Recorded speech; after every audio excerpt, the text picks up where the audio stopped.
네, 윤석열 대통령이 민주당이 부적격 의견을 낸 한동훈 법무부 장관과 김현숙 여성가족부 장관을 임명을 했습니다. 더불어민주당은 돌아올 수 없는 강을 건넜다 이같이 강하게 비판을 했는데요. 자, 방준혁 기자 전해주실까요? 네, 윤석열 대통령이 한동훈 법무부 장관 임명을 강행하자 민주당은 강하게 반발했습니다. 막장 드라마에 낯이 뜨겁다며 비난을 쏟아냈는데요. 민주당은 야당과의 소통과 협치는 저 멀리 날아갔다며 아무 말 없이 지켜보지는 않을 것이라고 으름장을 놨습니다. 특히 이번 임명이 윤 대통령의 시정연설 이튿날 이뤄진 점에 유감을 표했는데요. 윤 대통령이 하늘색 넥타이를 메고 야당 의원들과 악수를 하며 협치를 강조했지만 결국 보여주기식 이벤트였다는 지적입니다. 민주당은 오는 금요일 한덕수 총리 후보자 인준 표결 처리를 위한 본회의를 열겠다면서 부결 가능성을 시사하기도 했는데요. 오영환 원내대변인은 소속 의원들과 국민이 이번 임명 강행을 납득할 수 있겠느냐며 돌아올 수 없는 강을 건넜다고 말했습니다.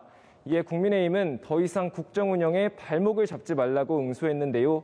민주당이 한동훈 장관이 왜 임명돼선 안 되는지 국민을 설득하지 못했다며 새 정부 출범을 방해한다면 국민이 용납하지 않을 거라고 강조했습니다. 자, 그런가 하면 정부 인사 관련 논란이 뜨거운데요. 성비비 의혹이 불거진 윤재순 대통령실 총무비서관이 공식 사과를 했다고요?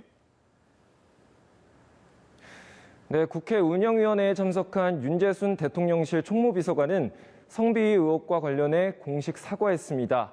앞서 윤 비서관은 검찰 수사관 시절 성희롱 전력이 있고 과거에 펴낸 시집에서 성추행을 미화하는 내용을 담았다는 논란이 불거졌는데요.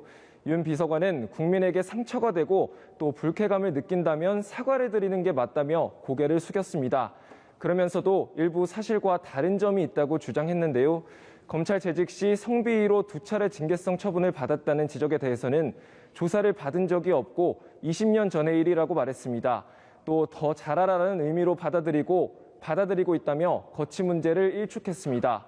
민주당 의원들은 스타킹을 신지 않은 여직원에게 속옷은 입고 다니냐는 발언 등 윤 비서관의 과거 부적절했던 발언들을 추가로 공개하며 비판을 이어갔는데요.